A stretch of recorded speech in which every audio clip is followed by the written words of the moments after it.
Here is an expanded scene 1,500 plus words version of the story.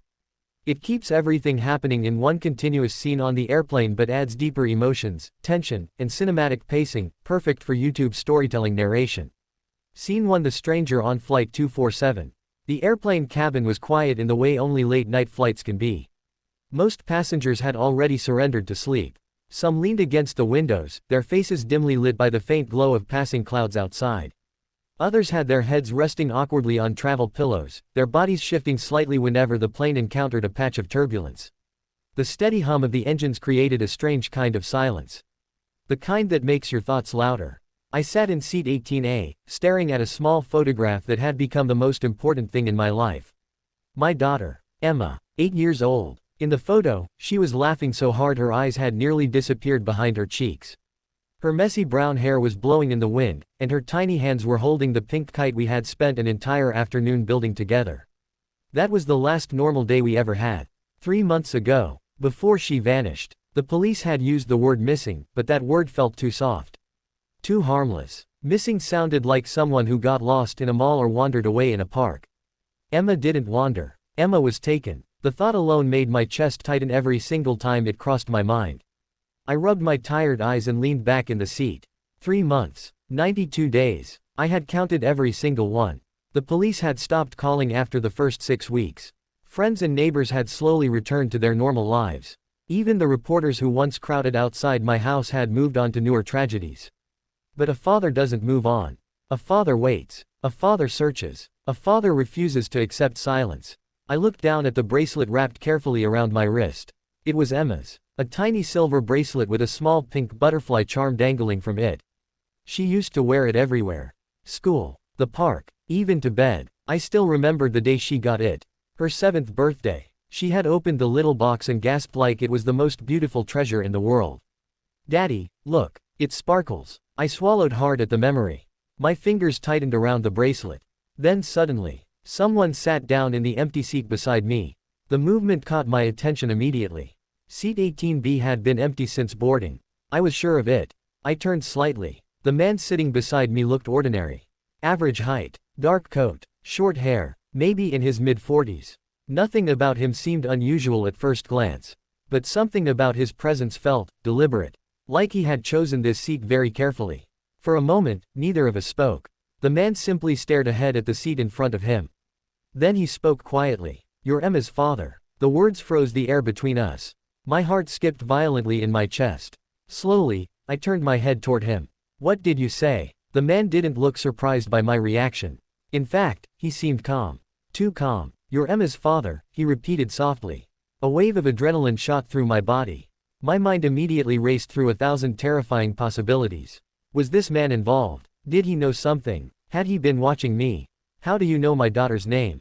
I demanded quietly. The man didn't answer. Instead, he reached slowly into his coat pocket. My muscles tensed instantly. Then he placed something small on the tray table between us. The object glinted faintly under the cabin light. My breath stopped. It was a bracelet. A silver bracelet. With a pink butterfly charm. Emma's bracelet. My hands began shaking, uncontrollably. I stared at it in disbelief. For a moment I couldn't even breathe. "Where?" My voice cracked. "Where did you get that?"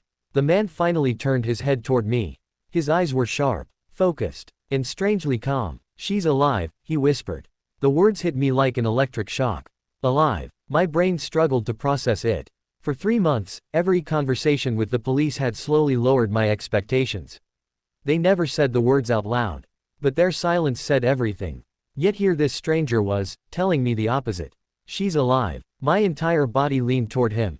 "Where is she?" I whispered urgently. The man raised one finger to his lips. "Keep your voice down." I looked around the cabin. Most passengers were still asleep. A flight attendant walked slowly down the aisle checking seatbelts. My heart was pounding so loudly I was sure everyone could hear it. "Tell me where my daughter is," I said again. Instead of answering, the man studied my face carefully. Like he was searching for something. Measuring my reaction. Then he asked something unexpected. "How far would you go for her?" I blinked in confusion. "What? How far would you go to get your daughter back?" Anger surged inside me. What kind of question is that? His eyes didn't leave mine. "Answer it." I leaned closer. "There is nothing I wouldn't do for her." I meant every word. The man nodded slowly, almost approvingly. Then he leaned closer and whispered something that made my stomach drop. "The people who took Emma are on this plane." My pulse exploded in my ears. "What?" A nearby passenger shifted in their sleep. The man remained calm. "Lower your voice." I forced myself to breathe. "This isn't funny," I said. "I'm not joking." He slid a folded piece of paper toward me. My fingers trembled as I opened it. 3 seat numbers were written inside. 22C, 27A, 31D. "What is this?" I asked. "Your daughter's kidnappers," he said quietly. I stared toward the rows ahead of us. Row 22. A man wearing a gray hoodie leaned back in his seat. He looked like any ordinary traveler. Row 27. A blonde woman casually flipping through a magazine. Row 31. A tall man staring down at his phone. Nothing about them seemed dangerous. Yet now every movement they made felt threatening. "Why are they here?" I asked. The stranger's voice turned darker. "They're transporting children." The words made my blood run cold. My fists clenched. "You're lying." I wish I was. My throat felt dry. "Who are you?" For the first time, the man's expression changed slightly. A faint smile touched his lips. "I'm the reason your daughter is still alive." My chest tightened. "You've seen her?" "Yes." "Where?" "Close," he said. That word echoed loudly in my head. Close. Hope flooded my chest so suddenly it almost hurt. 3 months of darkness, and suddenly there was light. "What do we do?" I asked. The man leaned back in his seat.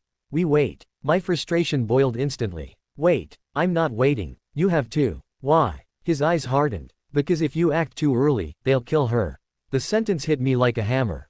I froze. My gaze drifted back toward the seat numbers again. 22C, 27A, 31D. 3 strangers who might hold the key to my daughter's life. The plane suddenly shook slightly as it passed through turbulence. The captain's voice came over the speaker.